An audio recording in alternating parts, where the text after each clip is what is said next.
Thank you so much, and thank you everyone for coming tonight. I'm really looking forward to your thoughts and feedback and conversation on my work because, as mentioned, this is a piece of my book project, and it still is an ongoing project. So I'm going to keep my talking tonight to a minimum. I'm going to talk for about 30 minutes, and then looking forward to the discussion at the end, the Q&A. If you have any questions along the way, please feel free to stop me, especially clarifying questions, but for deep, substantive questions, maybe we can save that towards the end for the conversation. But please feel free to stop if anything's unclear, especially as I'm going to touch on a little bit of data from the findings from my survey. So, as mentioned, my book project looks broadly at Muslim Americans' relationships and attitudes towards the United States government. Today I'm going to hone in on a particular chapter that assesses attitudes towards a government institution that unfortunately Muslims have been increasingly associated with since 2001, and that is of U.S. law enforcement. It probably goes without saying that the events of 9/11 significantly changed the lives of all Americans, but arguably Muslim Americans have seen the most dramatic social change and scrutiny from since 2001, particularly from law enforcement. Even so, what many Americans don't realize is that Muslim Americans have actually played a very central role in counterterrorism policing in the United States, with some sources citing them as the single largest source of disrupted plots since 2001. This is through tips, through various forms of cooperation with law enforcement. But despite this, many of the hundreds of Muslims I've spoken with around the country have indicated that they've been very concerned about the treatment of Muslims by U.S. law enforcement. Many feel disrespected, that their civil liberties has been violated, and this has reduced their trust and willingness to cooperate with law enforcement. In my many conversations, a variety of policies and various topics seem to come up, but most commonly what's been mentioned recently is the unprecedented collaboration between the NYPD and the CIA. In this secret program with no government oversight, the NYPD investigated hundreds of mosques and student organizations and infiltrated dozens of these. They were able to label entire mosques as terrorist organizations, which opened up anyone who attended prayer or was affiliated with a mosque open to investigation and surveillance. They even sent undercover officers into minority neighborhoods to map out areas of interest, record conversations. This right here on the left is one page in a much longer report that was leaked by the Associated Press in 2013. This lays out Egyptian areas of interest in Brooklyn. These are cafes and restaurants and places where people hung out. Again, and these reports were not based on any criminal activity, but merely based on ethnic and religious affiliation. The NYPD even crossed the border into New Jersey and did similar mapping there. Again, this is one page in a much longer report. This is a Nigerian family's home. The notes on the report say that they occasionally hosted Juma prayer, but in the New Jersey case, there was actually absolutely no evidence of criminal wrongdoing. And as you can imagine, this was an extremely controversial program once it was uncovered. It not only upset members of the Muslim American community, but outraged several civil liberty advocates. The day prior to this report being leaked in the press, the Obama administration's then chief counterterrorism advisor, John Brennan, was sent up to New York and New Jersey to do some damage control, basically with the Muslim constituents up there that had been actively cooperating with the government and with law enforcement and building community relations. I was able to go with John Brennan up to this meeting, which gave me a great glimpse inside to some of the conversations being held in that particular community and some of the concerns that have been brought up in relation to this case. As you can imagine, there's a lot of questions. How long has this been going on? How much did the president know? What else is going on that we don't know that you haven't told us? The African-American imam who was hosting the meeting in New Jersey, he likened the treatment of Muslims to that of African-Americans, particularly in the 1960s, with the surveillance and the secrecy and the treatment of Muslims as something other than full-class citizens. Another civil rights attorney who was there, she emphasized that the violating of Muslim civil liberties communicated to the American public that Muslims were indeed criminals and worthy of suspicion, and that the government was sort of promoting this kind of narrative. So despite John Brennan's efforts that day, many individuals in that room went on to sue the United States government for this particular program. Some went back into their communities and asked individuals to no longer go to law enforcement if they had concerns about terrorism, and some asked individuals who were currently cooperating with law enforcement to consider no longer doing so. But even so, as I mentioned, I spoke with hundreds of Muslims around the country, and the Muslim American community is by no means monolithic. In fact, several individuals I spoke with about this program and similar ones sort of said, well, hey, this is kind of a necessary evil in the post-9/11 environment. There are terrorists, there are bad guys, and we need to come to some extreme measures to stop this extreme threat. One woman told me, while there's the occasional corruption, I don't think law enforcement conspires against any particular group. Another woman in a conversation about the FBI said, while I respect what the FBI is doing, it's responsible for keeping our country safe. I can trust them to do what is right most of the time. So given that there is this wide diversity of views and underlying sense of trust in law enforcement when considering the same case, this led me to ask, what is shaping and framing Muslim Americans' viewpoint towards law enforcement in the United States? And so, to begin to answer this question, as I mentioned, I did extensive in-depth interviewing. I spoke with hundreds of Muslims around the United States, sat on various roundtables similar to the ones with John Brennan and other high-level government officials who have Muslim American constituents. But more commonly, I sat down with imams, community leaders, to sort of discuss these issues and flesh them out. But to make sure I was getting a truly representative glimpse of the Muslim American community, I ran a nationwide survey of Muslim Americans that asked a variety of questions on politics, on legal issues, security issues. But today I'm going to focus on a particular between-subject survey experiment that allows me to assess different beliefs about law enforcement when they're dealing with Muslim suspects versus when they're dealing with non-Muslim suspects. And I'll get into that in just a moment. But just to give you a preview of what I find, first I find that it's very significant that the majority of Muslims in the United States were born abroad. I'm finding that individuals are bringing with them conceptions and beliefs about government and governance with them from their home countries to the United States. Specifically, I'm finding that individuals coming from corrupt, unfair, poorly governed societies tend to come to the United States expecting essentially corrupt and unfair governance. They have lower expectations for how fairly government behaves, whereas individuals coming from less corrupt societies have higher expectations and believe law enforcement will tend to behave more fairly. However, by the time individuals have naturalized, these home country effects tend to fade as individuals have new experiences and essentially update their beliefs. But I find, unfortunately, that as people update and are having new experiences, they're updating in a negative way. That is, those who are more familiar with the U.S. system, with the U.S. government, have the most negative attitudes towards law enforcement. And in particular, those who are born and raised in the United States are the most cynical about how law enforcement will behave, particularly towards Muslim Americans. So I'll talk about this all in just a moment. I'm going to very, very briefly try to touch on some of the literature, what we know about beliefs about fairness and law enforcement. A very long line of literature discusses this concept called procedural justice that essentially argues our overall judgments of government and law enforcement is based not so much on the outcome we receive, but the process through which government comes to various outcomes. So the classic example of this is, imagine you're being pulled over for a speeding ticket. The literature argues that your overall judgment of the police officer in that case will be based not on whether you receive a ticket or not, but whether your interaction with the officer was perceived as fair, conducted with objectivity and respect. This is all fine and well, but of course we know that individuals tend to interpret identical events very differently depending on their backgrounds and past experiences.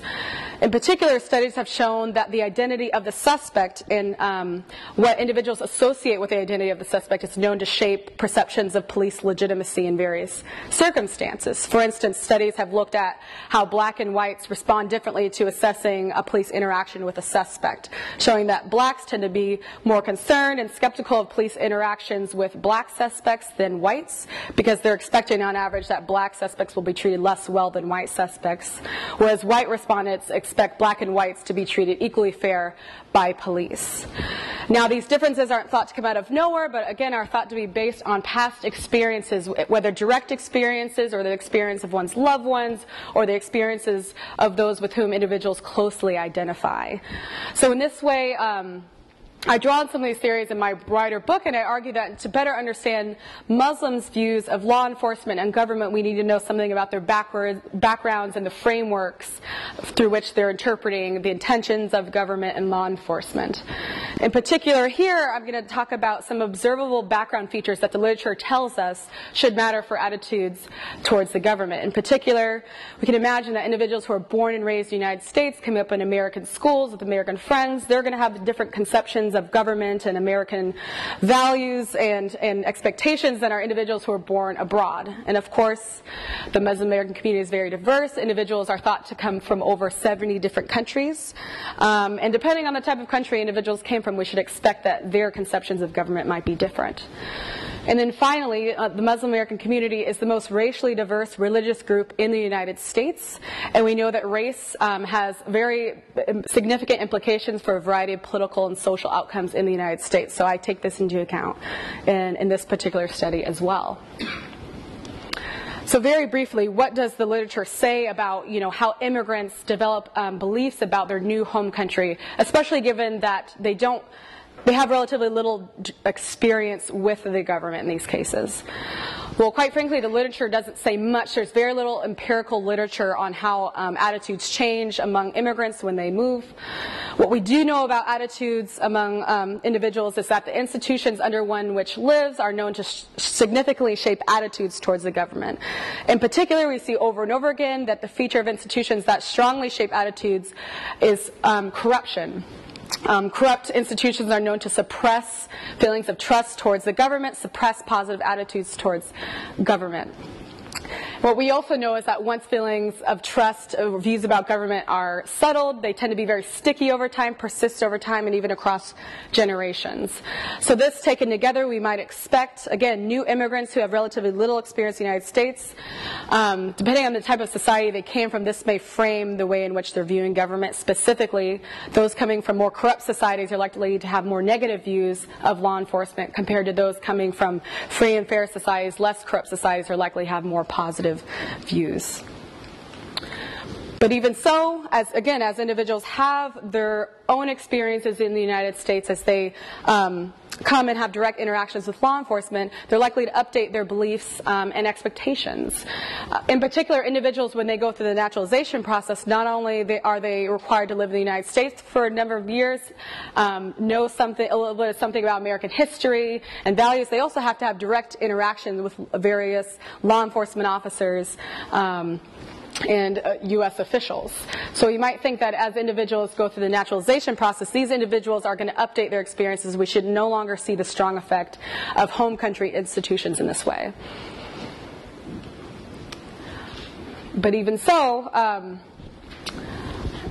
as individuals come to the United States and they're updating their experiences, how are they updating? Again, the literature is somewhat ambiguous but does lead us in the direction. We know from studies looking at Asian immigrants to the United States and to Canada that more interactions with police tend to lead to more negative views of police on average. And this also is the case for immigrant officials, any type of law enforcement officials. We see patterns where it leads to more negative attitudes. However, when we're looking at studies of Latinos, we see that relative to the Latinos born and raised in the United States, immigrants tend to have relatively more positive views of the U.S. government, of law enforcement. And this is thought to be because immigrants are less likely to perceive group-based discrimination. And this is thought to be because they're less familiar with U.S. stereotypes and prejudices, and therefore don't interpret those in the same way. Whereas second and third generation Latinos are much more aware of group-based distinctions in the United States, the statuses of different groups, and are much more familiar with the U.S. government. Not to mention, have a higher expectation of how government is to behave and treat its citizens, and therefore are more able to recognize when the government is behaving badly, essentially. So taken together, we should expect that as individuals learn more about the government, as they become more familiar with the system, their attitudes will become more negative. And as far as the specific expectations of this chapter, I'm expecting that naturalized citizens will have more negative attitudes than new immigrants or those who have not naturalized, and that U.S.-born Muslims will have more negative views than immigrants. And as a very final point in the literature, then we'll get to the findings. As I mentioned, Muslim Americans are the most racially diverse religious group in the United States. And again, we know that race has very important implications for a variety of political and social outcomes, but particularly with law enforcement. We know that racial minorities, we've seen studies over and over again, are significantly more likely than others to be the victims of police violence and profiling. And there's no reason to expect that Muslims would be any different in this regard. And because of this, racial minorities tend to perceive, again, more group-based discrimination or mistreatment because of race. And in fact, in some of my earlier studies, I do find that Muslims who identify as races other than white not only perceive more racial discrimination, but they also perceive more religious discrimination.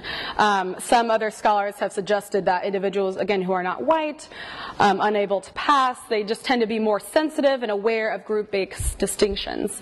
So essentially, as an extension of the previous two hypotheses, we'd expect that those who do not identify as white will be particularly familiar with law enforcement, with the system, and will be expecting less fair treatment of police, especially towards Muslims. So thanks for bearing with me through the literature stuff. Now we're getting to the study and what I actually did to really investigate these attitudes. Most studies of Muslim Americans in the United States, at least empirical studies, are based in smaller regional pockets of the United States where there's larger enclaves of Muslims living. And this is largely because the Muslim American community is relatively small in the United States. It's less than 1% of the population, estimated to be about 0.6% of the U.S. population. But the community is growing. It's expected to double in the next 20 years, and there's expected to be more Muslims in the United States than any European country other than Russia. So it is important that we begin to understand the attitudes and law enforcement relationships of this community. But what I ended up doing, I ended up conducting an online survey through the company YouGov. This allowed me to get a nationally representative sample where I can compare across different segments of the community. I got just over 500 respondents. They represent 45 different states plus Washington, D.C. Of those who were born abroad, these individuals represent 46 different nations. And we weighted the responses based on Pew Research Center's estimates of the Muslim American population for those who are concerned about that. I'm happy to talk more about the methods and the design. As I mentioned, I also did extensive interviewing for this particular chapter. I traveled to 7 different cities, talking to different segments of the community, held numerous one-on-one interviews, roundtables, things of this nature. So I'm going to dive in. I'm going to show you some of the findings from the survey. I'm going to focus less on the interviews, but I'm more than happy, again, in the Q&A or along the way to talk about some of the findings from my conversations with community members. So in the design of the survey, again, I noted that I'm looking at a variety of observable background features of Muslims. I allowed individuals to self-identify into as many racial and ethnic categories as they wanted to. I'm interested in generational status, whether individuals were born in the United States or if they were born abroad, and if abroad, where were they born.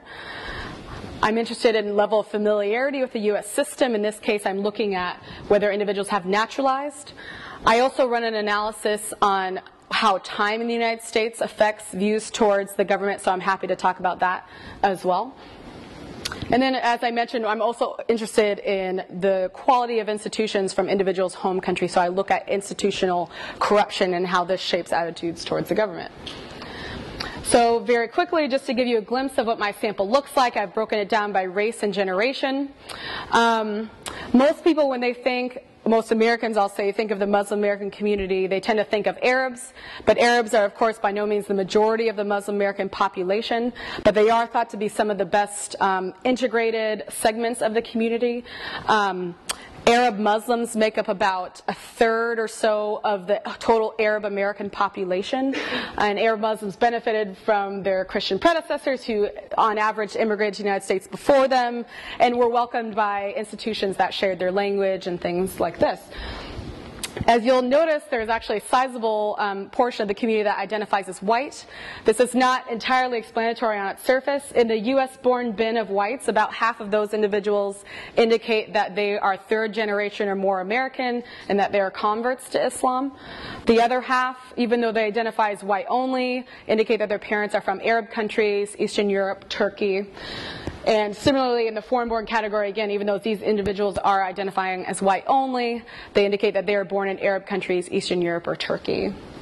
And we can talk more about racial identification as well, but I don't really touch on that so much on this chapter. Yes? How did you locate this evidence? This is a long question, but the company that I hired did. Essentially, they have a pool of respondents that answer political surveys. They're incentivized. They have a pool of hundreds of thousands of folks, and so drawing from that pool.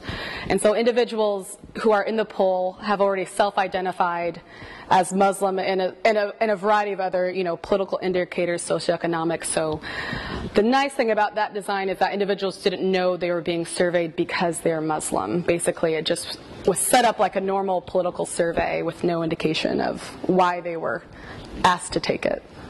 So we can talk more about the nitty-gritty of how it was pieced together, but note that a sizable portion of the community identifies as black. Most people, when they think of black Muslims, tend to think about the Nation of Islam. But again, what most people don't know is that the Nation of Islam was dissolved in 1976 by then leader W.D. Muhammad, son of Elijah Muhammad. And he brought what is believed to be the majority of black Muslims into more mainstream Sunni Islam.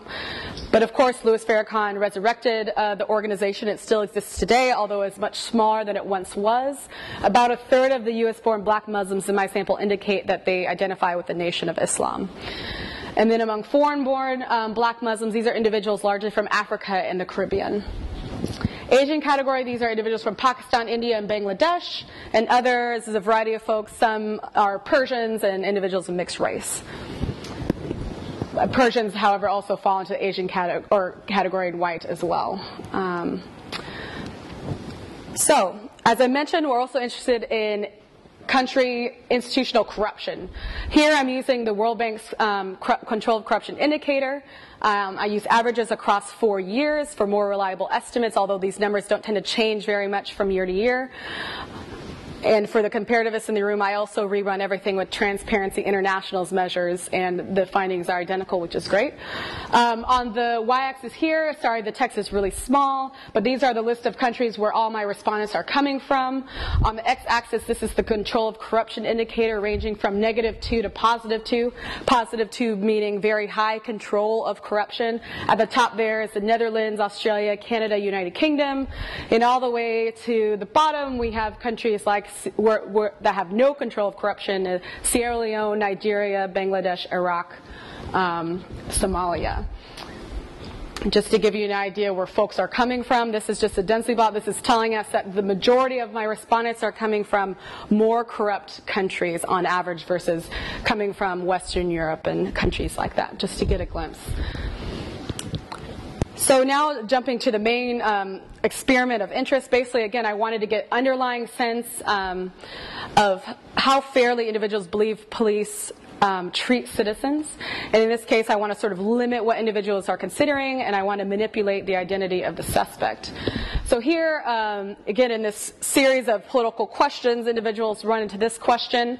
The police have received an anonymous tip that a 23-year-old American citizen, a man without a criminal record, is planning to commit a major crime. The only thing I manipulate, again, about the identity is presumably whether the individual is a Muslim, Umar Saeed, or a non-Muslim, Jake Lewis. And so how randomized surveys work is that half the respondents get the Umar treatment and the other half get the Jake treatment. Again, this is randomly distributed. And but no one gets both, just to be clear.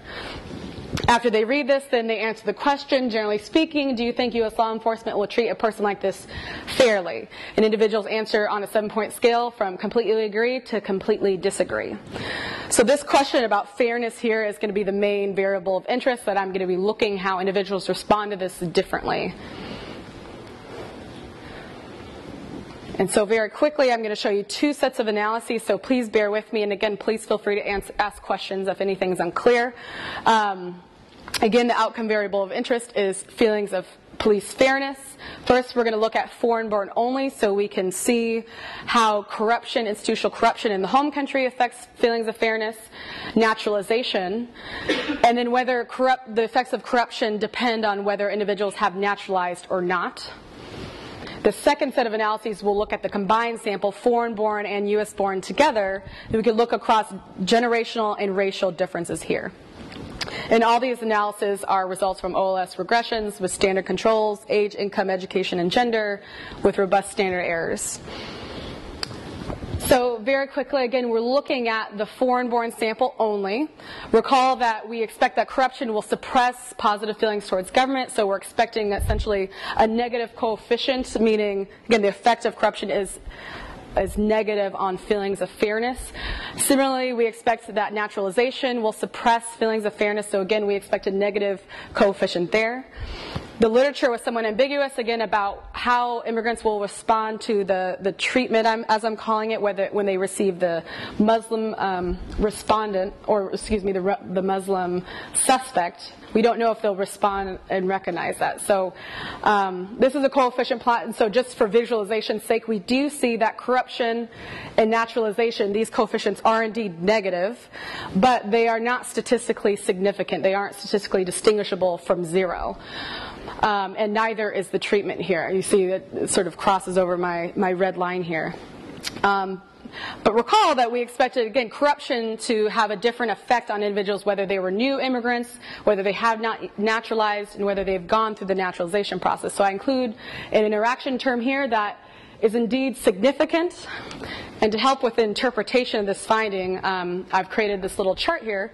Basically on the y-axis here we have feelings of fairness. Basically higher values, that means that individuals expect the police to behave fairly. Lower values down here essentially means they expect the police to behave less fairly. On the x-axis, this is country level corruption from the country of origin, moving from low to high. Looking at the black solid line there, these are individuals who have not yet naturalized. These tend to be newer immigrants. Basically what we see is that individuals coming from countries with lower levels of corruption, who have not yet naturalized, they have more positive feelings towards the police. They expect the police to behave more fairly. But as we go and see individuals coming from more corrupt countries, these feelings of fairness decline rapidly. So this is some evidence that is consistent with some of the literature that indeed, individuals coming from more corrupt countries have more negative views of law enforcement initially than those coming from less corrupt countries. However, looking at the blue dash line, we see that by the time individuals have naturalized, any positive effects from coming from well-governed countries seems to go away by the time they've gone through this process and learned a little bit about the American system. This line is essentially flat, and we no longer see any trace of effects from the home country here. So for completeness, I also was curious, again, sorry, all these lines, basically to see if naturalized citizens responded to the treatment, if they responded any differently to Umar versus Jake, and I find that they don't, but indeed the same interaction is still significant. So now I'm jumping to the second set of analyses, and we're looking now at the combined sample, foreign-born and U.S.-born Muslims, and I have a slightly different layout, hopefully for ease of interpretation of the findings. And again, please slow me down if it's not making sense. Basically, this column here under Jake, these are basically predicted levels, or in a sense, average levels of expected fairness for those who got the Jake condition. We have average levels of expected fairness for those who got Jake, and then on the far right I show the difference between the two, which I'm essentially calling the treatment effect here. So I'm going to break down the sample into variative groups. Looking first at the main effect. Basically, what this shows is moving from Jake to Umar, the average, again, higher levels mean they expect more fairness, lower levels means less fairness, to be clear. Moving from Jake to Umar, we see a 13 percentage point decline in expected levels of fairness. And so what this means is that on average, we can say the Muslim community expects police to treat Muslims significantly less fairly in identical situations, is basically what we can draw from that main effect finding there. It's statistically significant. The star means that this is not a random effect, but this is like a real thing, not just mess of the data. But once we move down to the generation and we look at generational differences, we shed a little more light on really what's going on here. First, I want to draw your attention to the Jake category. We see, looking at foreign-born versus U.S.-born Muslims, they actually have identical views towards the police in the Jake condition, which I'm kind of calling the control condition. And this is slightly different from the literature that says later generations always have more negative views towards the police. It doesn't really seem to be the case. But when we move from Jake to Umar, this is where we start to see the difference. Foreign-born Muslims, again, as we saw in the first analysis, are not distinguishing between the treatment of Jake and Umar. They actually think the police will treat Umar just as well as Jake. But U.S.-born, we see a significant and large drop in expectations of fairness, a 20 percentage point drop, which is statistically significant. And so it's really U.S.-born Muslims who are driving this initial finding. Again, they are very skeptical of how police are going to treat Muslims. Moving down to the racial groups, recall we were expecting that individuals, or I was expecting that individuals who identified as any race other than white would have more negative views of law enforcement. This is not really the case. First, looking at the Jake condition, we see, again, individuals sort of have the same average levels of expected fairness. And everyone drops a little bit, but none of them are statistically significant except for black Muslims. This finding is not completely surprising, as we've seen numerous studies showing that blacks have lower levels of trust in police. Not to mention, black Muslims have a very particular history with the U.S. government and law enforcement, which I'm happy to talk more about. So again, we see this findings being driven by U.S.-born Muslims and blacks. However, recall that a sizable portion of the U.S.-born population is black. So to make sure that blacks are not driving the U.S. finding, I assess race by generation. We have to be a little careful because the bins get a little bit small here, but at least tell us a little bit about what's going on here. So again, here I've broken down racial groups by generation. First, looking at Arabs, we see actually the same pattern. We see that foreign-born Muslims, we don't see significant movement in their expectations of police, but when we move down to U.S.-born, we see a significant and large drop, 25 percentage point drop in levels of trust. So this is consistent. Moving down to blacks, again, we see the same pattern, a significant drop among the U.S.-born black Muslims, but not the foreign. We don't see any movement. With white, we see a similar pattern. Again, a drop among the U.S.-born, although this one just barely misses statistical significance. The only group that didn't really go with this pattern is that of Asians, and this is actually a puzzle of mine. There's been a few areas in the data where Asians don't really behave in the way that I expect them to, I'll say. But I'll be interested in your insight into why this is the case. I do know from other studies within political science that Asians tend to be less sensitive to group-based discrimination or less willing to criticize the government, but I don't know if this is what's really going on here. And just for context, I also ran this exact same experiment with a group of Latinos in the United States as well as non-Latino, non-Muslim population for comparison as a baseline if anyone's interested. But okay, I've tortured you enough with statistics, and basically, just as a review, again, we do see that Muslims are picking up a sense of systematic mistreatment of Muslims by law enforcement in the United States, but we find that it's really those who are born and raised in the United States who are really concerned about the difference between the treatment between Muslims and non-Muslims. Whereas we find that foreign-born Muslims aren't picking up the same distinction. Foreign-born Muslims, however, very interestingly, we can trace some of their initial feelings about government to the levels of corruption in their countries of origin. However, these effects fade by the time individuals have naturalized. And there's a variety of scholarly implications. Oh, yes? Were you differentiating between, are they viewing the treatment of them as, is it clear from Umar's, is it race or religion? Because it seems like, especially last year, and there's just so many different variables that it could be used. Yes. Nope, that's a really good question. And I guess I could jump to that. I don't know if I should jump to that now, because actually it's a really good question. I've been thinking a lot about that. So I'm going to wrap up and then remind me right when I'm done, and I'll. Umar is especially such an African American name versus like Ahmed or not. Like it's right. It's a specific. It could be more. Yeah. No, and these in race and religion are so tied and layered, and yeah, no. I've thought a lot about this. This is a really good point. So very quickly, some implications.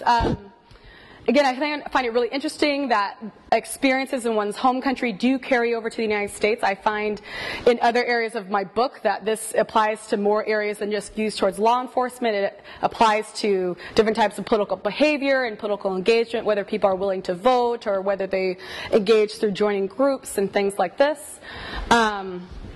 I also think it's really important that future studies looking at government attitudes really do specify the target of government treatment, because again, we saw here that on average, U.S.-born and foreign-born Muslims sort of view law enforcement at the same level. And in fact, when I compare Muslims to non-Muslims in the United States, they have generally equal levels of trust in law enforcement, again, in the Jake condition. The real difference comes when you're asking about the Muslim respondent.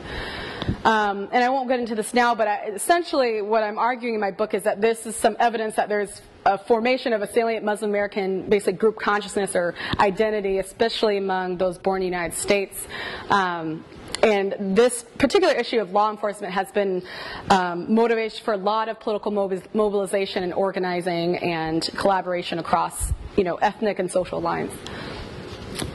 There's a variety of policy implications, and we could talk about a ton of them. My view and sort of my interpretation of a lot of what's going on here in other chapters of my book is that this finding that Muslims are becoming more cynical across successive generations is really a sign of integration, if anything. In many ways, it's very American to be very critical of the government. When you know the government's behaving badly, you say something about it. And not to mention, in the conversations with Muslims I had, especially U.S.-born Muslims, they really, again, had very high expectations of how the government is supposed to behave, is supposed to perform, is supposed to treat minorities. And, in these conversations, many Muslims liken, again, their treatment to other groups in the United States, Japanese Americans, African Americans, and sort of put themselves in very much these American narratives. So in many ways, I see this criticism of the government, this, cynicism, as just really a sign of integration. But alternatively, another conversation that could be had is that this is a sign of increasing alienation of Muslims in the United States. And we can talk about under what cases that might be. The chapter following this one, I look at how attitudes towards law enforcement matter for when individuals, whether or not they decide to cooperate with police or assist police. I find that it does matter, among other things, of course, but it is significant for that. So thank you so much for your attention. I hope I didn't, kill you with the data.